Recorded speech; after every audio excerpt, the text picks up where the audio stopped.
तो चलिए प्रिय भक्तगण, आज हम आपको एक कथा का श्रवण करा रहे हैं जो सुनने मात्र से आपके जीवन में सुख, संपत्ति और धन की वर्षा होगी। तो चलिए कथा को प्रारंभ करते हैं। अगर आप यह कहानी सुन रहे हैं तो पूरा सुनिए। इस कथा को आधा अधूरा छोड़कर जाने की गलती मत करिएगा, क्योंकि इस पवित्र कथा को पूरा सुनने से मनचाहा फल की प्राप्ति होगी। इसलिए इस कथा को पूरा सुने। आप शिव भक्त हैं तो भोलेनाथ का अनादर न करें। भगवान शिव कहते हैं, ज्ञानी व्यक्ति अपने ये 10 रहस्य कभी नहीं बताते। फिर माता पूछती है कि ज्ञानी अपने 10 रहस्य क्यों नहीं बताते? फिर भगवान शिव कहते हैं, हे देवी, आज मैं आपको एक कथा सुना रहा हूं, कृपया इसे ध्यान से सुने। एक समय की बात है, एक राजा ने अपने मंत्री से कहा कि मंत्री जी, आपको क्या लगता है, क्या मैं इस नगर का सबसे बुद्धिमान व्यक्ति हूं? अब मंत्री तो राजा के पास नौकरी करता था, तो उसने कहा कि राजा साहब कैसी बात करते हैं, आप नगर के राजा हैं तो सबसे बुद्धिमान नहीं हुए। राजा ने कहा, नहीं मंत्री जी, राजपाट तो मुझे विरासत में मिला है, लेकिन बुद्धि विरासत में नहीं मिलती। सच बात बताओ मंत्री जी, क्या मैं बुद्धिमान हूं? तो मंत्री जी ने कहा, नहीं राजा साहब, आप इस नगर के सबसे बुद्धिमान व्यक्ति नहीं हैं। ये बात सुनकर राजा को थोड़ा सा गुस्सा आया, लेकिन राजा ने गुस्सा किया नहीं, क्योंकि राजा को पता था कि बुद्धिमान व्यक्ति कभी गुस्सा नहीं करता है। राजा ने अपने मंत्री से कहा कि मंत्री जी, तो फिर बताओ कि बुद्धिमान आदमी कैसा होता है?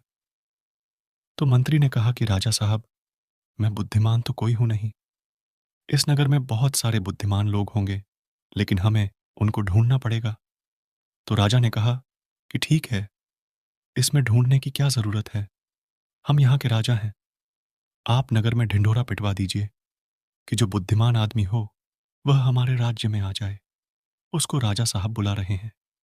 यह बात सुनने के बाद मंत्री जी कहते हैं कि राजा साहब, बुद्धिमान आदमी कभी भी अपने आप को बुद्धिमान नहीं कहता है, इसीलिए अगर हम ढिंढोरा पिटवा भी देंगे तो हमारा महल मूर्खों से भर जाएगा, क्योंकि मूर्ख आदमी ही अपने आप को बुद्धिमान कहलवा लेगा और वह अपने आप को बुद्धिमान साबित करने के लिए यहां आकर अनाप शनाप बातें करेगा, जैसे दुआ कभी साथ नहीं छोड़ते और बद्दुआ का भी पीछा नहीं छोड़ती। दिखावे से तो केवल लोगों को खुश किया जा सकता है। भगवान तो केवल नीयत देखते हैं, केवल पैसों से व्यक्ति धनवान नहीं है। असली धनवान तो वह है जिसके पास अच्छे विचार, अच्छी सोच और मधुर व्यवहार होता है। लोगों का मुंह बंद करवाने से अच्छा है अपने कान बंद कर लो, जिंदगी बेहतर हो जाएगी। किसी ने सच ही कहा है, वाणी में बहुत ताकत होती है। मीठा बोलने वालों की मिर्ची भी बिक जाती है और तीखा बोलने वालों का शहद भी नहीं बिकता।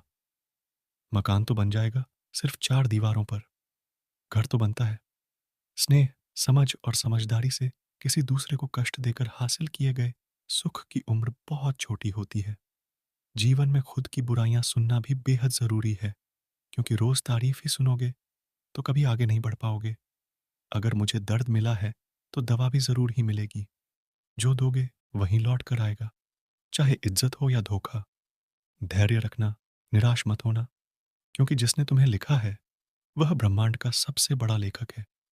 प्रशंसा चाहे कितनी भी कर लो, लेकिन अपमान सोच समझ कर करें, क्योंकि अपमान उधार है जो अक्सर मिलने पर ब्याज सहित लौटता है। आप पीछे जाकर अपने अतीत को तो नहीं सुधार सकते, लेकिन आज काम करके अपने आने वाले भविष्य को जरूर सुधार सकते हैं। श्री कृष्ण कहते हैं, जो लोग आपसे जलते हैं उनसे घृणा मत कीजिए, क्योंकि यह वही लोग हैं जो स्वीकार कर चुके हैं कि आप उनसे बेहतर हैं। ये 5 चीजें अभी से छोड़ दो, जिंदगी में बहुत खुश रहोगे। सबको खुश करना, दूसरों से ज्यादा उम्मीद रखना, जिंदगी को अतीत में जीना, अपने आप को किसी से कम समझना और बहुत ज्यादा सोचना। बदल जाओ वक्त के साथ, या फिर वक्त को बदलना सीखो। मजबूरियों को मत कोसो, हर हाल में चलना सीखो। उसी प्रकार आदमी की किस्मत भी समय समय पर बदलती रहती है। इसलिए समय खराब है तो परेशान ना हो, बस सही समय का इंतजार करें, क्योंकि समय जरूर बदलेगा। याद रखना, अगर बुरे लोग सिर्फ समझाने से समझ जाते तो बांसुरी बजाने वाला कभी महाभारत नहीं होने देता। जितना इंतजार वह आपसे करवा रहा है ना, समय आने पर इतना देगा कि संभाल नहीं पाओगे। इसीलिए हमें कोई और रास्ता ढूंढना होगा। उसके बाद मंत्री जी रात भर सोचते हैं कि ऐसा कौन सा तरीका हो सकता है जिससे कि बुद्धिमान आदमी हमारे राजा के पास आ जाए। दूसरे दिन मंत्री जी राजा के पास जाते हैं और कहते हैं कि राजा साहब, आपके लिए मेरे पास एक बहुत अच्छी तरकीब है। यदि हम यह तरीका अपनाते हैं तो बहुत ही जल्दी बुद्धिमान आदमी हमारे पास आ जाएगा और हम उसे पकड़ लेंगे। राजा ने कहा कि ठीक है, बताओ कौन सा तरीका है। मंत्री जी ने कहा कि हम पूरे नगर में एक ढिंढोरा पिटवा देते हैं कि जो कोई भी व्यक्ति हमारे राजा ने जो कभी ना सुनी हो ऐसी बात हमें आकर बताएगा तो हम उसको 1000 मोहरें देंगे। यह सुनने के बाद राजा थोड़ा हैरान सा हुआ। राजा ने कहा, मंत्री जी, आप क्या चाहते हैं कि हम कंगाल हो जाएं? ऐसी तो बहुत सारी बातें हैं जो हमने सुनी नहीं है, और कोई व्यक्ति आकर हमें यह बातें बताएगा तो हमें 1000 मोहरें देनी होंगी। और भला वह व्यक्ति बुद्धिमान कैसे हो सकता है? मंत्री जी ने कहा कि कोई बात नहीं राजा साहब, इसका भी एक तरीका है। अगर हमें कोई भी नई बात बताएगा तो हम कह देंगे कि यह बात तो हमने पहले से सुन रखी है, और यदि हम ऐसा कह देंगे तो हमें 1000 मोहरे नहीं देने होंगे। लेकिन जो बुद्धिमान आदमी होगा वह हमसे कोई नई बात नहीं करेगा, बल्कि वह आदमी मोहरें पाने के लिए कुछ ऐसा तरीका अपनाएगा कि हमारे पास कोई और रास्ता ही नहीं बचेगा, और हमें वह 1000 मोहरें देने ही पर रहेंगे। यदि कोई ऐसा आदमी हमारे सामने आएगा तो हम उसे पकड़ लेंगे, क्योंकि वही आदमी बुद्धिमान होगा। उस राजा ने पूरे राज्य में ढिंढोरा पिटवा दिया तो बहुत सारे लोग आने लगे। एक व्यक्ति राजा को नई बातें बताते हैं। अपनी जिंदगी से कभी नाराज मत हो, क्योंकि ऐसे कई लोग हैं जो आपके जैसे जिंदगी जीने का सपना देखते हैं। किसी भी असफल व्यक्ति से पूछोगे तो तुम सफल क्यों नहीं हो, तो वह 2 कारण देगा। मेरी किस्मत ही खराब थी, मेरे पास समय ही नहीं था। कोई भरोसा तोड़ दे तो उसका धन्यवाद करना, क्योंकि यह वही लोग होते हैं जो हमें सिखाते हैं कि भरोसा सोच समझ कर ही करना चाहिए। अपने आप पर विश्वास करो, तुम्हारे अंदर कुछ ऐसा है जो हर बाधा से बड़ा है। कभी कभी समय के परिवर्तन से मित्र भी शत्रु बन जाते हैं और शत्रु भी मित्र, क्योंकि स्वार्थ बहुत ही बड़ा बलवान है।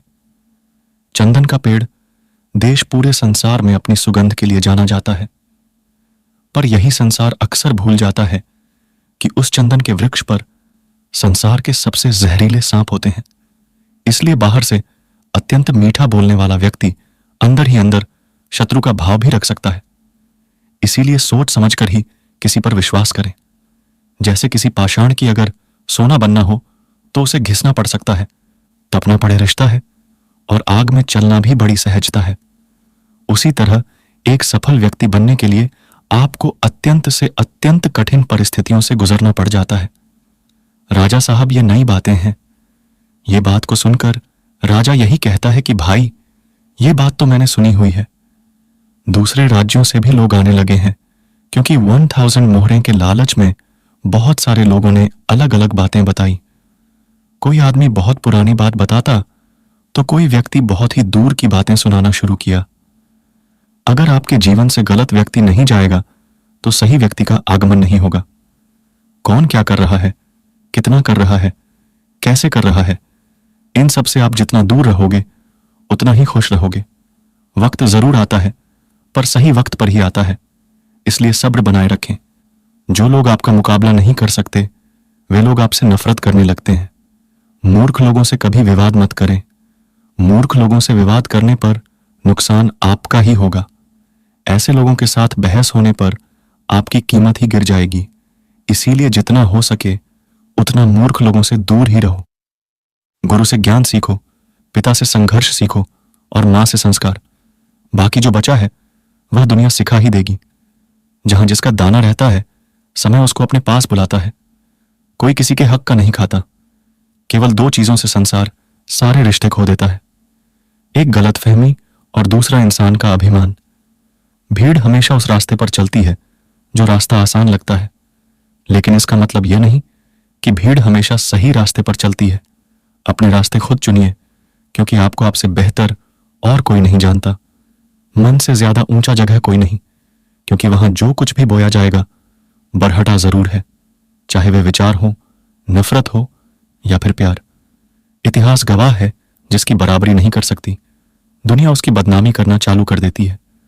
गुस्से का सीधा साधा मतलब है किसी और की गलती की सजा खुद को देना, तिरस्कार और अपमान बार बार। यदि अपनों से ही मिले तो वहां से निकल जाना ही सबसे बेहतर विकल्प होता है।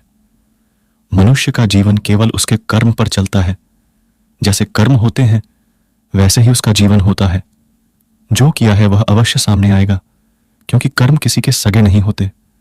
जिंदगी बहुत हसीन है, कभी हंसाती है तो कभी रुलाती है, लेकिन जो जिंदगी की भीड़ में खुश रहता है, जिंदगी उसी के आगे सर झुकाती है।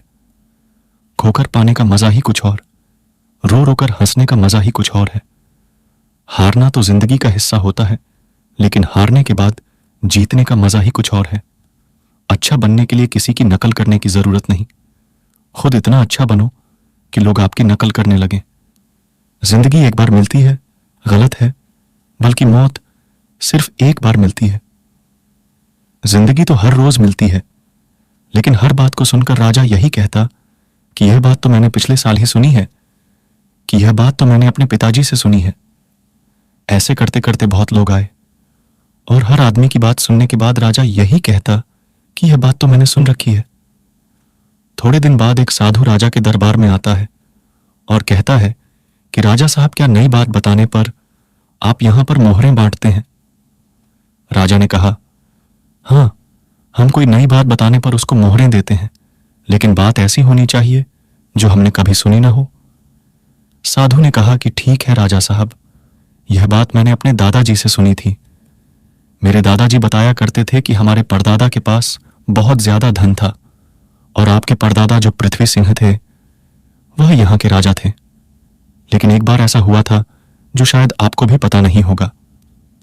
पृथ्वी सिंह जी जब यहां के राजा थे, उस समय हमारे नगर में एक अकाल पड़ा था, जिसके अंदर लोगों को बहुत ज्यादा नुकसान हुआ और राजपाट में धन की कमी हो गई थी।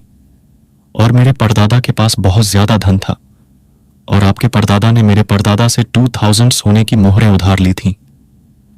मेरे परदादा जी हमेशा कहा करते थे कि यदि पृथ्वी सिंह जी मेरे पिताजी को 2000 मोहरें लौटा देते तो हम कभी गरीब नहीं रहते। अब देखना राजा साहब, मेरे परदादा जी ने आपके दादाजी की मदद की, इसीलिए हमारे परदादा गरीब हो गए। फिर हमारे दादाजी भी गरीब रहे, हमारे पिताजी भी गरीब रहे, और मेरा भी एक गरीब परिवार में जन्म हुआ, और इसीलिए मैं साधु बन गया। मुझे पता था कि यदि मैं आपके पास आऊंगा तो आप वह मोहरें वापस तो नहीं देंगे, क्योंकि आपने बात सुनी ही नहीं। लेकिन आपने यह कहा कि कोई नई बात मुझे बताएगा तो 1000 मोहरें मिलेंगे। इसीलिए मैं आपको यह बातें बताने आ गया, ताकि आपको इतनी पुरानी बात का पता चले। अब यह बात सुनने के बाद मंत्री को पता चल गया कि यह साधु इस नगर का सबसे बुद्धिमान व्यक्ति है, क्योंकि अब राजा फंस चुके थे। अब राजा अगर यह कह देते हैं कि यह बात मैंने नहीं सुनी, तो शर्त के मुताबिक 1000 मोहरें उस आदमी को देनी पड़ती, क्योंकि राजा ने इसी बात का ढिंढोरा पिटवाया था कि कोई नई बात मुझे बताओ। और यदि राजा यह कह दें कि यह बात तो मैंने पहले से सुन रखी है, तो फिर तो 2000 मोहरें उसे वापस लौटानी पड़ेंगी। अब राजा भी समझ चुका था और मन ही मन हंस भी रहा था कि बुद्धिमान आदमी ने किस तरह हमें फंसाया है। उसके बाद राजा साधु के चरणों में गिर पड़ा और कहा कि साधु बाबा, हम तो यह देखना चाहते थे कि हमारे नगर में सबसे बुद्धिमान आदमी कौन है। मेरे और मंत्री जी के बीच में एक शर्त लगी थी कि हमारे राज्य में मेरे से भी ज्यादा कोई बुद्धिमान आदमी है तो हम उस बुद्धिमान आदमी को पकड़ लेंगे, और देखो, हमने आपको पकड़ लिया। उसके बाद सारी बात साधु को भी समझ में आ गई थी। साधु ने कहा कि राजा साहब, मैं तो बस इस होड़ को खत्म करना चाहता था। मुझे जब पता चला कि आप मोहरें बांट रहे हो, तो पूरे नगर में किस तरह की भागदौड़ मच गई। सब लोग अपना काम छोड़कर इस काम में लग गए। अब देखो, ऐसा कितना दिन चलेगा। यदि वह अपना काम छोड़कर इस काम में लगे रहेंगे तो हमारे राज्य का क्या हाल हो जाएगा। मैं तो बस इस बात को खत्म करना चाहता था। इसीलिए मैंने यह तरकीब अपनाई। उसके बाद वह राजा कहते हैं, साधु बाबा, लेकिन एक बुद्धिमान आदमी होता कैसा है? कौन से गुण होते हैं जो उसे बुद्धिमान बना दें? उसके बाद वह साधु बाबा कहते हैं कि वैसे तो बुद्धिमान आदमी को पहचानने काफी मुश्किल होता है, क्योंकि बुद्धिमान और मूर्ख व्यक्ति एक जैसे ही दिखते हैं, लेकिन दोनों में बड़ा फर्क होता है। आज मैं आपको ऐसी बातें बताता हूं जिससे आप एक बुद्धिमान आदमी का पता लगा सकते हैं। और यदि यह गुण आपके अंदर है तो आप एक बुद्धिमान आदमी हो, और यदि आपके अंदर नहीं है तो इन गुणों को पहचान कर आप बुद्धिमान बन सकते हो।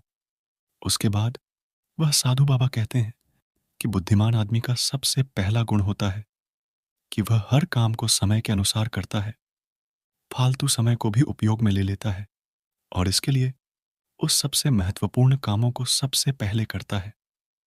बुद्धिमान लोग हमेशा समय को धन से अधिक महत्व देते हैं, क्योंकि वह लोग इस बात को अच्छे से समझते हैं कि इस दुनिया में समय ही वह चीज है जो सबसे निश्चित मात्रा में है और जिसे किसी भी तरीके से बढ़ाया नहीं जा सकता।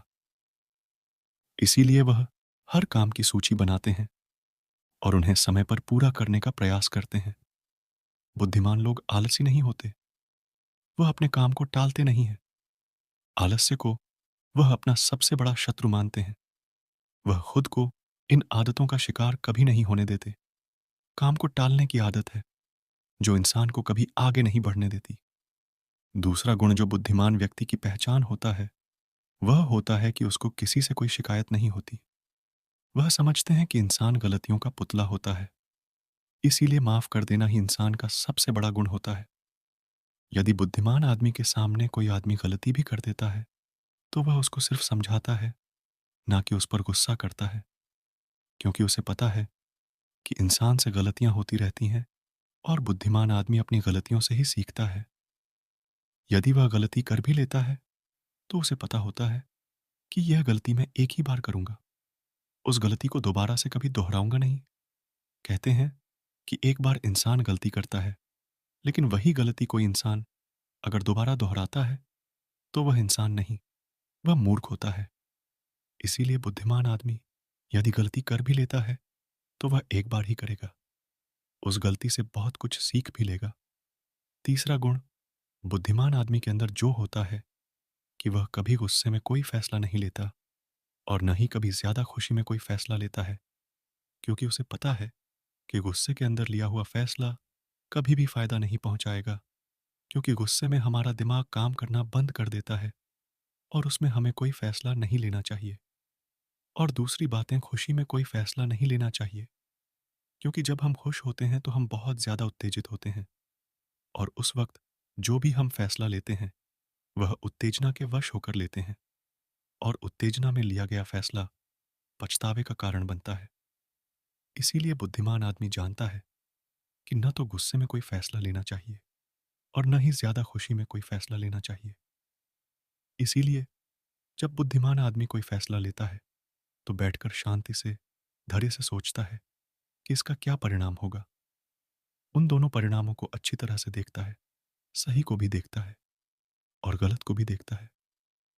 यह भी देखता है कि इसका फायदा क्या होगा और यह भी देखता है कि इसका नुकसान क्या होगा, और उसी के बाद कोई फैसला लेता है। चौथा गुण जो बुद्धिमान आदमी के अंदर होता है वह होता है कि वह अपने मन की बातें कभी किसी को नहीं बताते। बुद्धिमान लोग इस बात को जानते हैं कि आज जो हमारा मित्र है वह कभी भी हमारा शत्रु बन सकता है। वह अपनी व्यक्तिगत बातें, अपनी कमजोरी या अपनी ताकत किसी के सामने नहीं बताते, लेकिन ज्यादातर लोग अपने मन की बातें, अपने घर की बातें, ऐसी बातें हैं जो दूसरों को बतानी नहीं चाहिए, उनको दूसरों को बताते रहते हैं। उसके बाद वह उन्हीं बातों की वजह से फंस जाते हैं, उन्हें दुख मिलता है, धोखा मिलता है, फिर रोज परेशानी में पड़ जाते हैं, दूसरे लोगों को दोष देते हैं। इसीलिए बुद्धिमान आदमी ऐसा कभी नहीं करता, क्योंकि उसे पता है कि घर के भेद या अपने भेद दूसरों को बताएंगे तो इससे हमारा ही घाटा होगा, हमें ही नुकसान होगा। पांचवा गुण जो एक बुद्धिमान आदमी के अंदर होता है वह सब लोगों से बातचीत करते हैं। ऐसा इसीलिए करते हैं ताकि हर किसी का तजुर्बा सीखने को मिल जाए। इस बात को समझते हैं कि किसी भी क्षेत्र का सफल आदमी सिर्फ कुछ ही मिनटों में उन्हें वह बातें बता सकता है जिसे सीखने में उन्हें सालों लग जाते हैं। एक बुद्धिमान आदमी सफल व्यक्ति के साथ साथ उसकी असफलताओं से भी सीखता है और उन सभी बातों पर अमल करता है जो उसके सीखने लायक होती हैं। क्योंकि एक व्यक्ति यदि अपने जीवन में सीखने की कोशिश करता है तो उसकी उम्र कम पड़ जाती है। यह चाणक्य ने भी कहा है। इसीलिए हमें दूसरे लोगों से सीखना चाहिए, उनके अनुभवों से सीखना चाहिए, उनकी सफलताओं से भी सीखना चाहिए और उनकी असफलताओं से भी सीखना चाहिए।